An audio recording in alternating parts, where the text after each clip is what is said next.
Let's take a look at the story of Zacchaeus in the Bible. And I am just elaborating on what I have been shown. Of course, there's way more than that involved. So if you have comments, please leave them. Because I look to be sharpened every day also. I think we all know this story. But it's always way deeper than just a topical read. So you have Zacchaeus. He's a tax collector. No one likes him. He's short in stature, literally, as well. And he knows that Jesus is coming through, so he runs ahead, climbs a sycamore tree so that he can be seen. Right away there's an action of he was wealthy, unliked, and he was sick. His spirit was sick, and he just happens to climb a sycamore tree. He's more sick. Now, that tree is also giving, the sycamore ficus or fig tree over there. It actually bears fig. Over here, it doesn't bear figs, but it's the same species pretty much. But when I look at these things, I stop everything right there. I want to know everything about the fig tree and in every location. You'll find that around here, a sycamore tree is usually near the water, okay? Usually is near a water source. And they grow very strong, very tall, and they are a hardwood, okay? They are a hardwood. And for me, that shows, someone can be hard-headed. But then again, a hardwood is also, you take the hard path. And that is showing what he was. He was hard-headed in some ways. He just happens to climb a hardwood tree. It's, is it a coincidence that he climbed that tree? No. Nothing is coincidence in the Bible. The sycamore sheds its bark. And underneath you'll see a lot of times, over here it just has a slick appearance,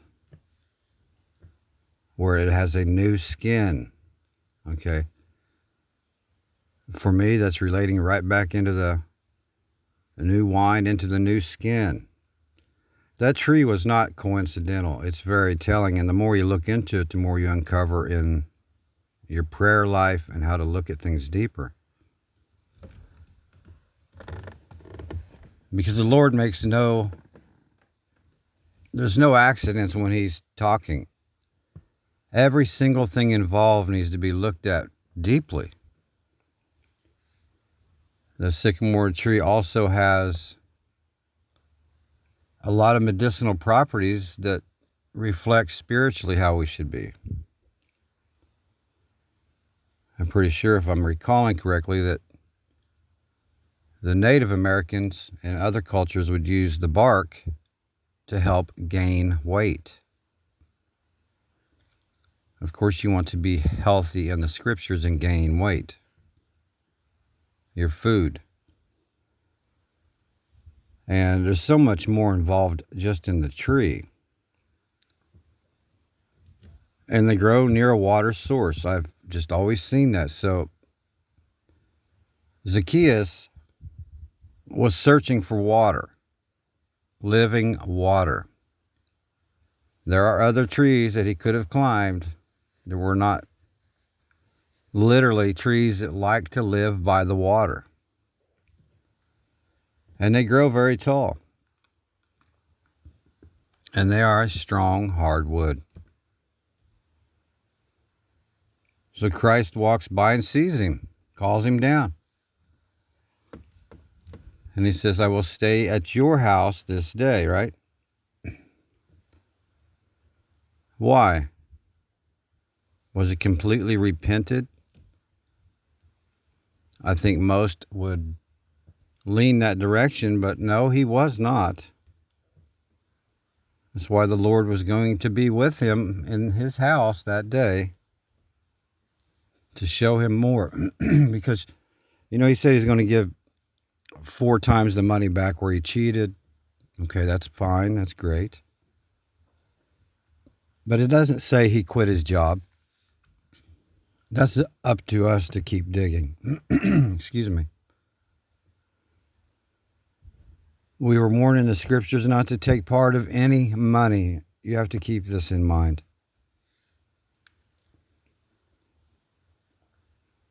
And he worked for Rome, right? Why Rome? R-O-M-E. Because you can spell M-O-R-E. They want more, more, more. All roads do lead back to Rome because they want more. Just simple trickery of the language, and the writing is on the wall kind of thing there. Rome backwards is more. Or within it, you can spell that. That's no accident either, no coincidence. So he's the lawyer, no one likes him, and the crowd starts to mutter and say, basically, why is Christ going to stay with him? Because the crowd was seeking after him, okay? Again, excuse me. The crowd effect. You don't want to be in the crowd. The Lord wasn't going home and hanging out with the crowd, okay? He is not going to be found in the crowd. All through the scriptures, we have to find him on our own, climb up. And, pride thing was involved there too. So this Zacchaeus was very wealthy. He was hated. He probably, with common sense factor given, didn't even want to be seen until he came to your door to get money. He climbs a tree. I guess that would not be a very well looked upon thing by the crowd, that this rich guy is climbing the tree. He had to have a level of pride squashed. He was really, really wanting to see the Lord. And just happens to be in a tree that seeks water, okay? Living water. There's so much more involved here. I don't want to say everything or that I see. And when I say I don't want to say everything, I don't know everything. But I get refreshed with a cup of cold water when I do these kind of looking deeper. And we're commanded to. I'm just strongly suggesting that you do these kind of things.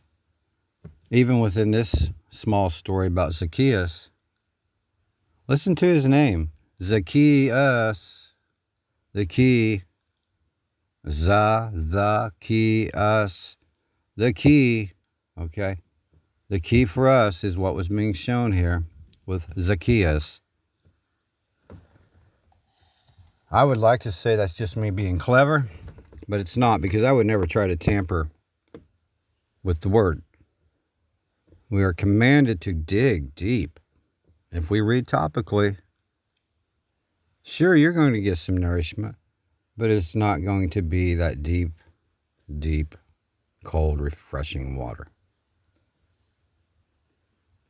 If we read that story and we can get whatever you Google or someone else that has never even read the Bible can read that story, it will tell you the same thing, then that was what the crowd was getting. Okay? The crowd effect. Christ is not in a crowd. He's not. It's kind of funny, or is to me. Crowd sounds like cloud. It's, they want to zap everybody's information up to the cloud or the crowd. These plays on words, I can promise you they're not me being creative. This is the forked tongue deception here. It really is. What else is going on with that story? I don't have any of this written down. I'm just trying to think as I go along here. He's a tax collector. No one likes him. He's up in this tree, so he has swallowed his pride to expose himself to the crowd. Absolutely has singled himself out, has walked away from his pride. Now, it doesn't say he quit his job or not that I've ever seen. Maybe it does in some of the books that they've taken out. If anyone's aware of that, I'd sure like to know. But he went to stay with him in his house. It definitely shows that he was repenting. Now, to follow the rest of the scriptures correctly, there would have to be a lot more happening, and I'm sure it did. I'm sure it did. Now, it says not to repay evil with evil. That's what I think people are not understanding in this particular situation. And I believe that's why Christ was going to stay with him, to show him more and draw out more water. Not to repay evil with evil is also not to repay money with money. Money is 100% evil. It is the root of all evil. It's not just the love of it. It is the seed and root of evil. Now, we are all caught in this trap right now. So I strongly suggest, what I do is I rebuke the money in Jesus' name before I touch it or give it to anyone. If you knew what was really on the money, most of you would never touch it again. But the hidden superscriptions, many cannot see that yet. I can promise you, if you knew what was even on a coin,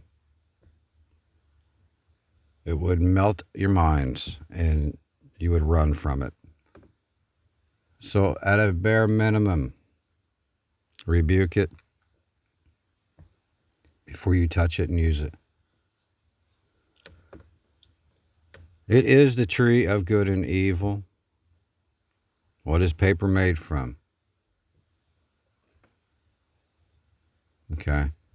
Now the coin, same deal. We're not to touch a graven image. It's a graven image. They have to use a metal press with the graven image on the press to make the money. And then they also use that, they use that for the coinage, and then they press that onto the paper. It's clearly there. So what do? We're in a trap. That trap, at some point in time, will be a trickery to it, to where a lot of Christians, I'm afraid, will be like, oh, well, they want to take our money away, and we have this identification thing, so no more money. That's great. Praise the Lord. And most will not recognize the mark of the beast. They haven't yet. When they get rid of the money, there will come a mark. It's always been here, by the way. It's never not been here on the money. It is the mark of the beast. The mark of the beast is on the bottled water you're drinking, the car you're sitting in, the house you live in, the address. It doesn't matter. This entire place has got the mark of the beast. So when the actual money goes away, paper and coin, they're going to give us some kind of way to buy and sell. And it will not have 666 on it. It will not have that. It absolutely won't have that. At least not in the manner that you're thinking. It says, let he who has wisdom calculate the number of the beast. So you're not going to see what you want to see or what you think will be there. So many will fall for that. Okay, well, I'll use it because I don't see the mark of the beast on it. That's going to be the problem area. Because it's already there. It's already there. So just some food for thought. And I pray for each and every one of you, and that is a fact. I pray for the entire body. But Zacchaeus, if anyone can add to this what you've seen or what the Lord has shown you, or some facts about the tree, the root system, anything and everything about that ties in.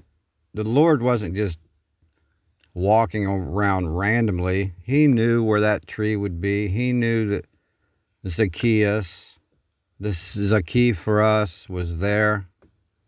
How to deal with that situation. It's all there, and it's all deep. But even though it's deep, even if you start to dig a little bit, you really start to see things. This Zacchaeus was short. I mean, he must have been really short. And he could no longer cheat by his promise to the Lord. But he said he's going to repay them 4 times back. Why? Why 4?